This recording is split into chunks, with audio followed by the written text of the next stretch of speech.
wakatambudzika Jesu, wakatambudzikira Yesu, wakatambudzika Jesu, kuti isu tirarambe. Wakatambudzika Jesu, wakatambudzikira Yesu, wakatambudzika Jesu, kuti tirarame. Kurowa kutukwa wakafira Yesu, kusuwa kuchema wakawana zvose zvinotitambudza zvizhinji. Paupenyu hwatinorarama tinotenda mweya washe, mweya munyaradzi zvinotitambudza zvizhinji.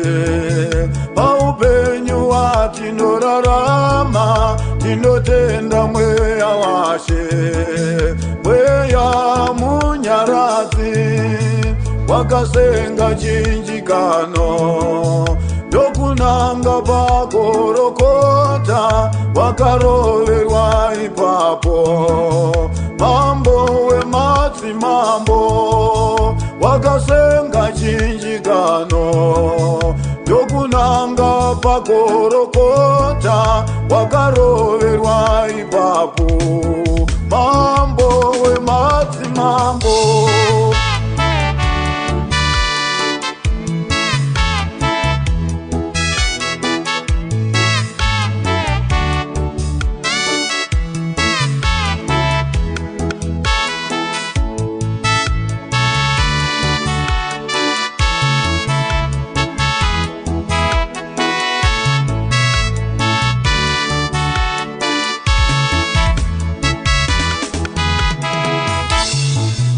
wakatambudzika Jesu, wakatambudzikira Yesu, wakatambudzika Jesu, kuti isu tirarambe.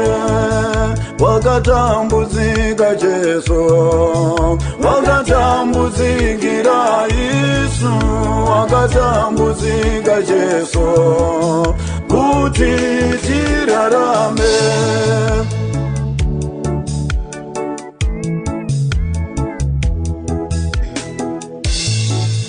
Saka nesu vana vashe ngatifambe munzira imweyo yokutambudzika kwashe, nyangwe zvichirwadza. Saka nesu vana vashe ngatifambe munzira imweyo yokutambudzika kwashe, nyangwe zvichirwadza. Kurowa kutukwa wakafira Yesu, kusuwa kuchema wakawana zvose zvinotitambudza zvizhinji. Paupenyu hwatinorarama tinotenda mweya washe, mweya munyaradzi zvinotitambudza zvizhinji. Paupenyu hwatinorarama tinotenda mweya washe, mweya munyaradzi wakatambudzika Jesu, wakatambudzikira ini newe, wakatambudzika Jesu, kuti tirarame.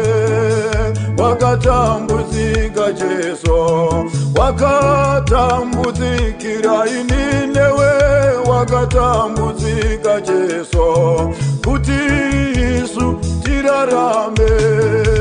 Wakatambudzika Jesu, wakatambudzikira Yesu, wakatambudzika Jesu, kuti isu tirarame.